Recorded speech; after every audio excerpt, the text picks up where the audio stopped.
오늘부터 우리가 믿음의 길을 걸어갈 때 정말 중요한 신앙의 기초인 죄에 대한 말씀을 계속해서 이제 드리려고 합니다.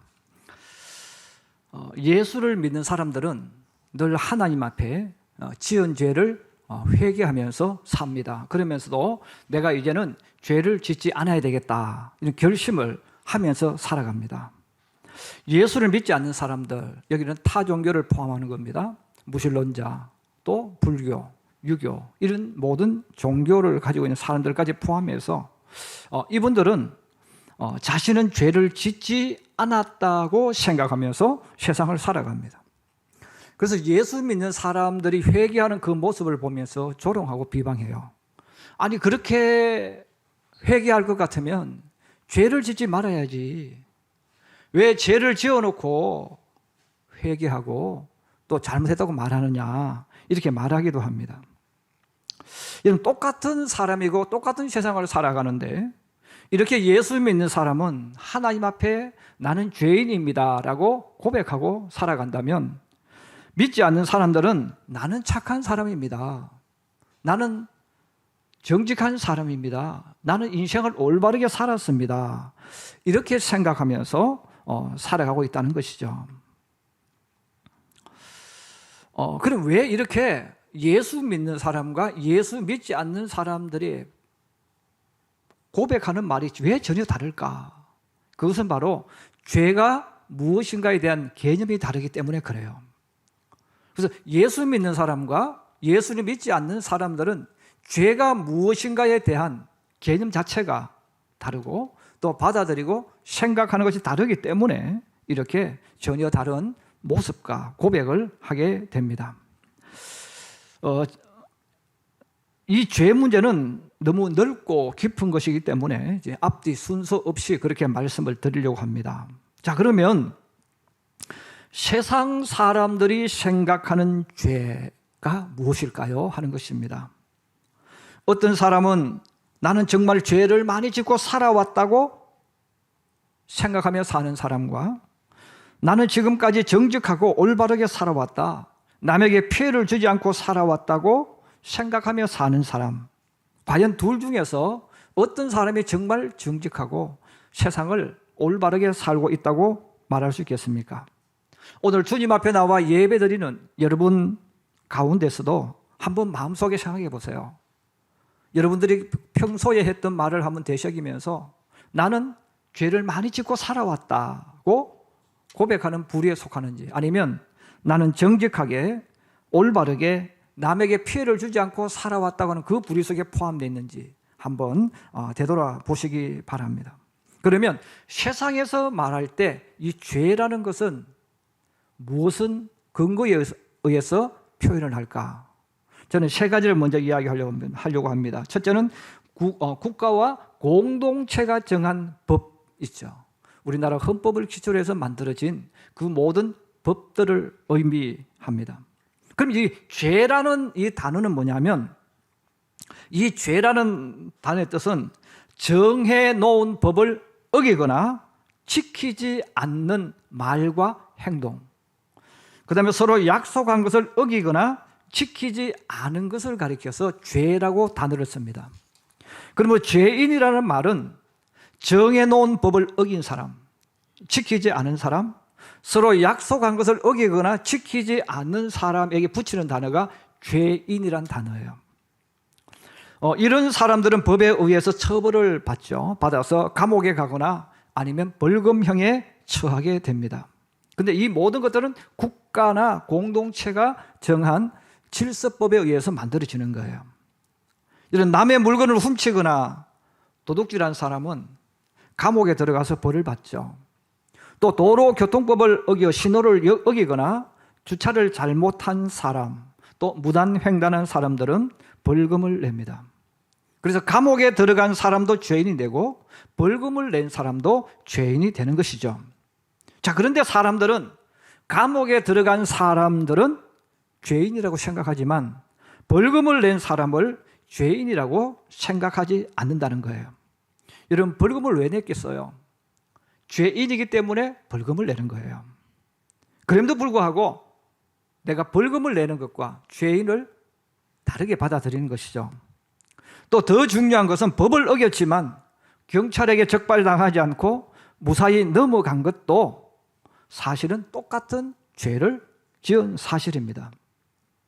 그러나 사람들은 자신이 이런 죄를 수없이 지었지만 나는 죄를 지은 적이 없다라고 생각하면서 스스로 정직하게 산다고 생각한다는 겁니다. 여러분, 정말 정직한 사람이라면 법을 어겼을 경우 스스로 경찰서 찾아가서 자진 신고하고 벌을 받아야죠. 그게 정직한 거죠. 여러분, 내가 무단횡단을 했으면, 내가 함부로 주차했으면 경찰서 찾아가서 이야기해야 돼요. 내가 오늘 몇 번 무단횡단했는데 벌금 얼마입니까? 내야죠. 그게 정직한 거잖아요. 그게 올바르잖아요. 내가 잘못했으면 당연히 거기에 대한 벌을 받아야죠. 그러나 세상에 그렇게 살아가는 사람은 아무도 없어요. 오히려 무사히 잘 넘어갔다고 기뻐하죠. 여러분, 악이라는 말을 써요. 여러분, 악이라는 말은 무슨 말입니까? 타인에게 해를 끼치거나 또 해를 끼칠 말과 행동할 때 이걸 악이라고 이야기를 해요. 예를 들어서 조폭들이 그 지역을 점령을 해서 상가들을 찾아내면서 자리세를 뜯어내는 거예요. 또 장사나 사업을 하면서 폭리를 취해서 사는 사람들에게 부담감을 주죠. 이런 행동들이 뭐예요? 이것들이 악이라는 거예요.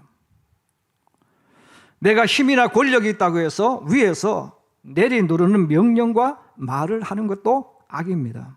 다만 이런 것도 눈에 안 보이는 거예요.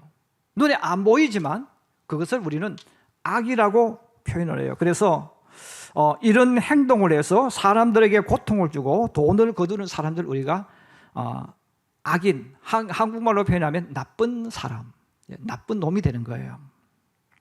자, 우리가 세상 살아갈 때 세상 사람들은 이렇게 사회가 만든 어떤 법 속에서 살아가는데 수없이 많은 법을 안 지켜요. 어겨요. 자, 그런데도 그들 스스로가 어떤 생각합니까? 나는 정직하게 살고 나는 남에게 피해를 끼치지 않고 나는 착하게 살고 바르게 산다고 스스로 생각하는 거예요. 둘째, 사람들 간에 정한 약속입니다. 사람은 혼자 사는 존재가 아니라 함께 가족과 친구들과 이웃들과 어울려서 살아갑니다. 그래서 개조직을 만들고 향후에 직장 모임, 또 친구들과 모임, 가족들과의 모임, 이런 많은 모임을 만들면서 회칙과 규범을 만들어서 회비를 내고 검정 거래를 하게 돼요. 이건 서로 간의 약속이고 이 약속은 자신을 걸고 하는 약속입니다. 물론 이것은 국가와 상관없는 것이지만 분명한 것은 서로가 말과 행동으로 정한 법이자 규범이에요. 그런데 회비를 안 냈어요. 그거는 뭐예요? 죄죠.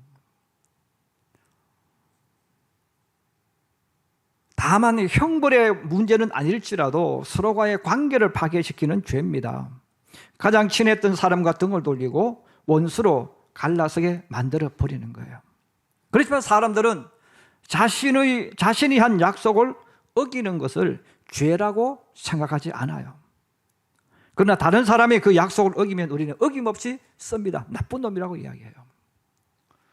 그러면 우리는 이 땅에 사는 동안 이렇게 내가 수없이 많은 약속을 하고 또 내가 회칙을 만들고 그 속에 살아가지만 내가 정말 나쁜 사람이구나 이렇게 생각하며 사는 사람은 거의 없다는 거예요. 또 셋째는 시대마다 다른 사상과 가치관입니다. 민주주의가 등장하기 이전 시대는 노예제도가 생활의 일부였어요. 그래서 내 돈 주고 물건을 사고 내 돈 주고 짐승을 사는 것처럼 노예도 돈을 주고 샀기 때문에 재산으로 간주했습니다. 법으로 정한 거예요. 그래서 당시에는 이 노예에 대한 이 법이 있었습니다. 그래서 노예는 재물이에요. 재산이에요. 내가 산 물건이에요. 물건이기 때문에 노예들이 열심히 일을 하지 않거나 아니면 주인의 말에 고분고분하지 않으면 회초리로 인정사정 없이 때렸습니다. 때로는 굶기기도 하고 감옥에 넣기도 합니다. 그리고 죽이기까지 했습니다. 그럼에도 불구하고 노예를 때리고 밥을 주지 않고 감옥에 거두는 것, 죽게 하는 것을 죄라고 생각하지 않았어요. 또 노예는 그런 대우를 받아도 된다고 생각을 했습니다. 그래서 당시의 부자들, 권력층, 좀 무언가 사업을 하는 사람들은 항상 노예를 가지고 살았죠. 그런데 오늘날의 시각으로 보면 사람을 때리는 것, 학대하는 것, 인권유린이죠. 이것은 세상에서 매장당할 만큼 무서운 범죄로 취급을 해요. 또 결혼제도 마찬가지입니다. 아브라함, 야곱, 다윗, 솔로몬, 이 사람들의 특징 중에 하나가 뭐냐면 일부 다처제였어요. 한 사람이 많은 아내를 거느리고 있었어요. 그 당시에는 이것이 하나의 문화였고 법이었습니다. 그러므로 이것은 그 시대에는 그게 지혜로운 것이고, 또 돈 있는 사람, 왕들, 귀족들이 그것을 당연히 그렇게 해야 된다고 생각을 해왔어요. 그러나 예수님이 세상에 오신 후 복음이 전파된 곳에는 일부 일처제가 만들어졌습니다. 자, 이렇게 사람이 만든 법과 규범, 이 약속과 가치관 가운데에서는 시대에 따라서 바뀌었어요. 어떤 시대는 이게 죄가 되어졌고, 어떤 시대는 이게 죄가 아닌 것이 되어졌다는 거죠. 또 어떤 국가에서는 죄가 되지만 어떤 국가에서는 죄가 되지 않는 것도 있었습니다. 그리고 더 나아가서 우리가 많이 쓰는 단어 가운데 그런 게 있잖아요. 돈 많이 있는 사람, 권력이 있는 사람은 죄를 지어도 무죄가 되고, 돈이 없고 약한 사람은 유죄가 된다. 우리가 만든 이 수많은 사회법들, 우리 그 속에서 살아가는 거예요. 자, 그런데 우리 예수 믿는 분들 가운데서는 하나님 앞에 살아가면서 이 사회법이 천국 가고 지옥 가는 것과 연결되어져 있다고 생각하는 분들이 너무너무 많아요. 예수 믿지 않는 사람은 당연히 사회 이 법 속에서 살아가죠. 이 사회 법 속에서 살아가지만 그들 스스로가 나는 정말 나쁜 놈이야, 나는 정말 정직하지 않은 사람이야, 나는 너무너무 문제 많은 사람이야, 이렇게 말하는 사람은 없다는 거죠. 늘 하루에도 수십 번, 또 제가 오늘 언급하지 않은 마음속으로 짓는 죄, 생각으로 짓는 죄까지 하면 이런 상상할 수 없어요. 그러나 사람들은 내가 그것을 할 때는 죄라고 느끼지 않는다는 거예요. 인정하지 않는다는 거죠. 그러나 다른 사람이 했을 때는 나쁜 놈이라고 이야기합니다. 나쁜 사람을 이야기합니다. 우린 그런 사회 속에서 세상 사람이 살아가는 거예요. 그러면서도 나는 죄 짓지 않았다, 나는 남에게 상처를 주지 않았다, 나는 정직하게 살았다, 그렇게 말하는 거죠. 결국은 속인다는 거예요. 그럼 우리 예수 믿는 사람들 가운데도 믿음의 길을 걸어가면서 이 사회적인 이 법을 가지고 천국 가는지 천국 가지 않는지 구별하지 못하는 신앙인들이 너무 많습니다. 여러분, 초대교회를 가만히 생각해 보세요. 우리 예수 믿는 사람들이 하나님 말씀 붙잡고 살아갈 때에 이 세상의 법과 굉장히 충돌을 많이 했습니다. 로마 시대의 황제는 우상이었어요. 신이었어요. 그런데 우리 크리스찬들은 하나님 외에는 신을 인정하지 않아요. 로마 법에는 저촉되지만 그들은 황제를 숭배하지 않았죠. 오히려 세상 법과 정면으로 싸우면서 부딪히면서 살았습니다. 그 대가로 감옥에 가기도 하고 죽기도 하고 순교하기도 하고 재산 다 빼앗기기도 하고, 그러면서도 그 믿음을 지키기 위해서 세상 법과 부딪히며 살았던 거예요. 이것이 바로 세상 속에서 살아가는 우리 신앙인들이 걸어가야 했던 가시밭길이기도 하고 아픔이기도 하고, 오늘도 마찬가지입니다. 우리가 사는 오늘날도 마찬가지예요. 우리 많은 신앙인들 가운데서 이 세상의 법이 하나님의 말씀과 충돌되어졌을 때 당연히 예수 믿어도 세상 법에 따라가야 된다고 생각하는 분이 있어요. 이런 그분은 예수 믿지 않는 분이에요. 사람이 만든 법은 늘 바뀌는 법이에요. 그러나 하나님 말씀은 진리입니다. 그래서 예수 믿는 사람들은 진리이신 이 하나님 말씀의 법을 붙잡고 살아가기 때문에 이 세상의 법과 항상 부딪힐 수밖에 없습니다. 여러분, 앞으로 우리나라도 마찬가지입니다. 동성애법이 만약에 개정되어지면 우리 예수 믿는 사람은 동성애 이야기 못합니다. 여러분, 사람들에게 전도하는 것도 죄가 됩니다. 그래서 이제 교회가 과연 사람이 만든 이 법에 따라갈 것인가? 아니면 교회가 감옥에 가더라도 복음 전할 것인가? 또 이 문제가 부딪힐 거예요. 중요한 것은 이 세상이 만든 이 법은 세상의 공동체가 필요에 의해서 또는 강조에 의해서 만들어졌다는 거예요. 우리는 그 속에 살고 있기 때문에 피해를 입든 지키든 둘 중에 하나를 우리는 선택하면서 살아가야 되는 그런 일들도 가끔 일어나고 있습니다. 그러나 이것은 영혼과 천국과 관계가 없는 사항이라는 거예요. 물론 여기와 또 연결되어지는 또 나중에 말씀이 있어요. 그건 제가 다음에 말씀드리겠습니다. 두 번째는 성경에서 말하는 죄예요. 여러분, 성경에서 말하는 죄는 사람들이 만든 법, 사람들이 만든 규범하고 아무 상관이 없습니다. 물론 어느 쪽은 상관이 있습니다. 그럼 하나님께서 우리에게 정해 주신 말씀이 뭡니까? 십계명입니다. 그래서 십계명은 우리 신앙인들의 모든 삶의 규범이자 규칙이고 법이죠. 그럼 1계명부터 4계명은 하나님에 대한 계명, 하나님에 대한 말씀이죠. 5계명부터 10계명은 사람들에게 주어지는 계명입니다. 그러면 성경이 정말 중요시하고 또 중요시하는 것은 하나님께 죄를 짓는 것을 말하는 거예요.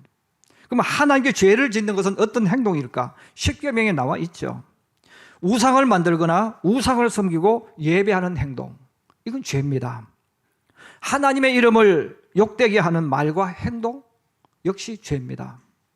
안식일을 거룩하게 지키지 않는 것도 죄예요. 자, 이 가운데서 하나님이 정말 계속해서 반복하시는 하나님께서 가장 미워하시고 싫어하시며 노여워하시는 그 죄가 있어요. 그 죄가 뭐냐면 우상 만드는 것입니다. 근데 이 우상을 섬기는 것, 우상을 만드는 것을 사람들이 잘 이해를 못해요. 왜 하나님께서 우상을 만들지 말라고 했을까? 왜 우상을 만들었을 때 하나님께서 용서하지 아니하실까? 그 우상이라는 것을 일반 사람들이 이해를 못하기 때문에 성경에는 우상과 똑같은 단어로 쓰는 말이 나와요. 그게 뭐냐면 간음, 음란이라는 단어입니다. 그래서 이 간음과 음란이라는 말과 똑같이 우상에, 하나님께 적용되는 우상이라는 단어가 똑같은 의미예요. 호세아 선지자가 살던 당시 북이스라엘 사람들은 굉장히 많은 우상을 만들어 섬겼어요. 호세아 1장 2절에 보면 하나님께서 호세아의 입을 통해 이렇게 말씀하셨어요. 여호와께서 처음 호세아에게 말씀하실 때 여호와께서 호세아에게 이르시되 너는 가서 음란한 여자를 맞이하여 음란한 자식들을 낳으라. 이 나라가 여호와를 떠나 크게 음란함이니라. 바로 하나님께서 호세아에게 하신 명령, 음란한 여자 그리고 음란한 자식들, 이 나라가 크게 음란했다. 계속해서 음란이라는 단어를 썼죠. 예수님 당시에 바로 예수님도 유대인들에게, 바리새인들, 사두개인들에게 역시 똑같이 말씀하셨어요. 마태복음 16장 4절에 보면 악하고 음란한 세대가 표적을 구하나 요나의 표적밖에는 보여줄 표적이 없느니라 그랬어요. 바로 예수님께서 바리새인들, 이 사두개인들, 유대인들에게 쓰셨던 단어가 바로 음란한 세대, 음란으로 가득 찬 시대라고 표현을 해주셨어요. 여러분, 간음, 이 음란이라는 그 단어의 뜻이 뭡니까? 남편과 아내가 있는 사람이 또 다른 사랑의 대상을 만들어 놓고 그 사람과 바람 피우는 것, 이게 간음이에요. 그래서 남편이 아내가 있음에도 불구하고 또 다른 곳에 사랑하는 여자를 만들어 놓고 그 사람을 마음속에 품는 거예요. 남편이 있는데도 불구하고 또 다른 남자를 바깥에 만들어 놓고 그 남자를 가슴에 품고 살아가는 거죠. 그게 간음, 바로 음란이라는 단어로 써 주었죠. 여러분, 하나님을 믿는다고 하면서 또 다른 신을 만들어 놓고 그것을 바로 믿고 의지하는 행동이 바로 음란이고 우상 숭배입니다. 예수님 당시의 유대민족, 호시아 시대의 북이스라엘 민족도 하나님을 믿었어요. 하나님 계시는 성전으로 나아가서 속죄제물과 희생제물을 드렸어요. 그러나 그들의 진짜 마음속의 주인공은 주변 강대국의 문화와 권력, 돈, 성공, 출세하는 것이었습니다. 하나님을 믿는다는 표현을 썼지만 정직하게 표현하면 하나님을 이용 대상물로 삼았어요. 기도 왜 합니까? 하나님을 이용해서 내가 성공하려고 하는 거예요. 그러나 진짜 그들의 목적은 하나님이 아니에요. 성공이에요. 출세였어요. 성공할 수 있다면, 출세할 수 있다면 아수르 사람들이 섬기던 신들과 신상들을 얼마든지 받아들일 수 있었고 그들의 문화도 받아들일 수 있었습니다. 안식일 날 주님 앞에 하나님께 나와서 예배를 드렸지만 그들은 하나님의 말씀을 떠났어요. 하나님 말씀을 듣지 않았어요. 하나님 말씀을 떠난 사람들은 아수르의 사상과 가치관을 가지고 세상을 살아갔다는 것입니다. 근데 중요한 것은 그것이 엄청난 죄였지만 당시의 사람들은 그것을 죄로 생각하지 않은 거예요. 하나님은 죄를 깨닫고 회개하기를 기다렸지만 이스라엘 사람들은 죄가 아니라고 생각했기 때문에 하나님이 보내신 선지자들이 계속해서 회개하라고 말해도 나 회개할 것 없어. 나 주일날 가서 예배 드렸잖아. 내가 11조 했잖아. 이렇게 살았다는 거예요. 아수르에게 망할 때까지 북이스라엘 사람들은 자신들은 하나님을 잘 섬기는 사람들이라고 착각하면서 살았어요. 내가 죄 짓는다는 생각을, 내가 죄인이라는 생각을 하지 않았다는 거예요. 예수님 계셨던 당시의 유대인들 마찬가지입니다. 자신들은 율법을 잘 지키는 좋은 신앙인 하나님의 백성들로 착각하며 살았습니다. 자, 그러면서 그들은 장로들의 유전을 만들고 그 유전을 지키려고 애를 썼어요. 안식일 날은 일을 하면 안 되니까 일이 뭘까? 그래서 그들이 생각을 하고 방법을 찾습니다. 일이 뭘까? 일은 땀나게 하는, 땀이 나면 일이다. 그러면 얼마를 걸어가면 땀이 날까? 1km를 걸어가면 땀이 나고 999m를 걸으면 땀이 안 나는 거죠. 그러면 1km를 걸어가는 게 아니라 999m까지 걸어가는 거예요. 그러면서 우리는 오늘 안식일을 지켰다. 그러면서 살았다는 거죠. 예수님이 뭐라고 말씀하셨어요? 너희가 이 장로들의 유전을 근거로 해서 그걸 지키느라고 하나님 말씀을 버렸다는 거예요. 결국은 그들은 하나님을 잘 믿는 것 같고 율법을 잘 지키는 것 같았지만 오히려 반대로 하나님 말씀을 듣지 않았고 예수님을 십자가에 못 박아 죽이잖아요. 이 요세푸스라는 사람이 쓴 그 이스라엘 전쟁사를 읽어보면요, 너무 무섭고 잔인해서 읽을 수가 없어요. 하나님을 믿는다고 말했던 이스라엘 백성들이 행하는 그 악한 말과 악한 행동을 보면요, 막 가슴이 두근거려요. 얼마나 악하게 사는지 몰라요. 근데도 그들은 어떻게 생각하냐면 우리는 하나님 백성, 우리는 하나님의 법을 지키는 사람, 우리는 하나님을 사랑하는 사람들이라고 끊임없이 말을 하면서 그렇게 살았어요. 그래서 예루살렘이 초토화되어지죠. 돌 하나도 돌에 남지 않는 이런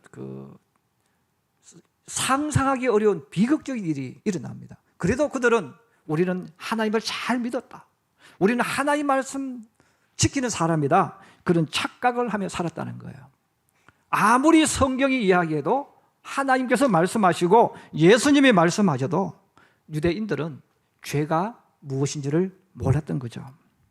바로 오늘을 살아가는 신앙인들의 모습이 점점 유대인들을 닮아가고 있어요.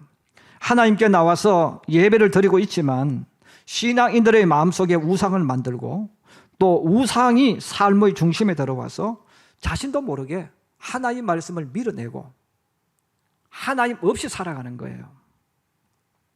좋은 대학에 들어가기 위해서는 예배 드리는 것을 포기하고 공부하는 것을 선택하게 합니다. 학생도 그렇게 하고 부모도 그렇게 하라고 해요. 대학에 들어간 이후에는 인간관계를 잘하기 위해서 하나님의 일을 하지 않게 됩니다.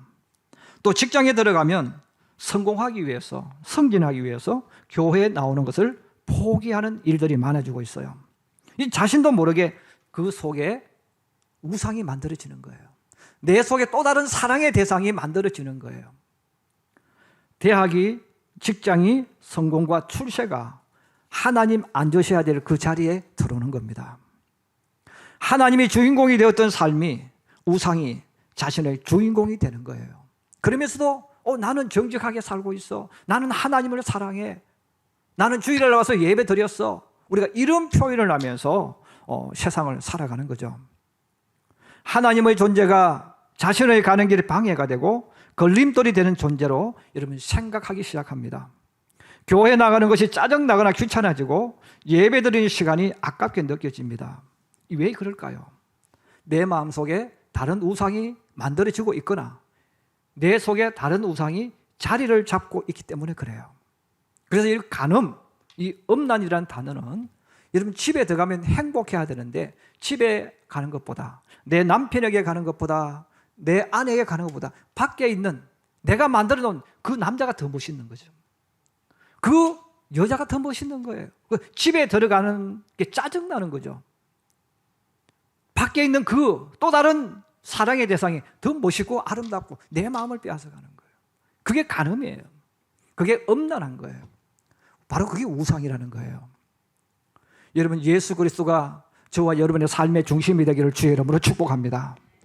그래서 우리가 하나님을 믿는데 어느 순간부터 우상이 내 속에 들어오는 거예요.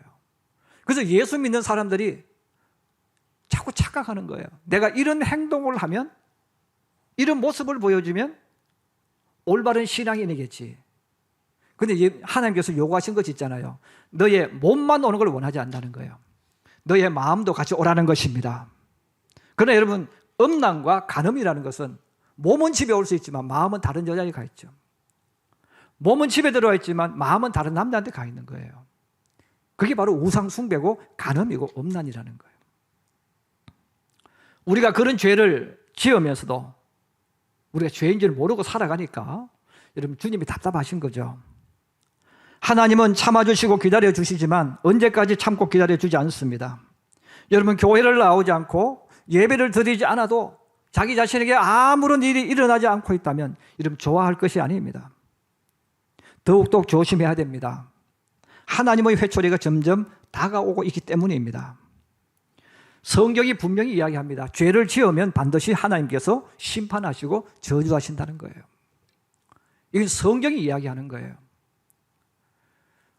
우리가 살다 보면 어느 순간부터 하나님께서 내가 죄를 범할 때마다 꾸짖지 않으시고 매질을 하지 않기 때문에 아무런 일이 일어나지 않는다고 착각하면 안 돼요. 하나님은 오래 참아주시고 오래 기다려주시고 회개하고 돌아오기를 원하는 거예요.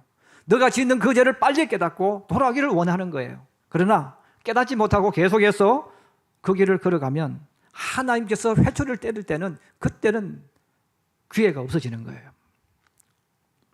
사랑하는 성도 여러분, 우리가 세상을 살아갈 때 바로 이 우리로 하여금 하나님을 떠나게 만드는 그 죄가 무엇인가? 이것을 정확하게 알아야 왜 하나님의 은혜가 큰지, 왜 예수님이 필요한지를 알게 됩니다. 오늘은 우리가 다시 한번 세상을 살아가는 우리들의 모습 보면서 정말 내가 세상에서 정직한 사람일까? 그러면 주님 앞에서 회개하는 사람, 예수 믿는 사람이 더 정직할까? 아니면 나는 죄 없다고, 나는 착하게 산다고, 나는 바르게 산다고 말하는 그 사람들이 더 정직할까? 누가 위선자고 누가 더 정직할까? 하는 것을 한번 생각해 보세요.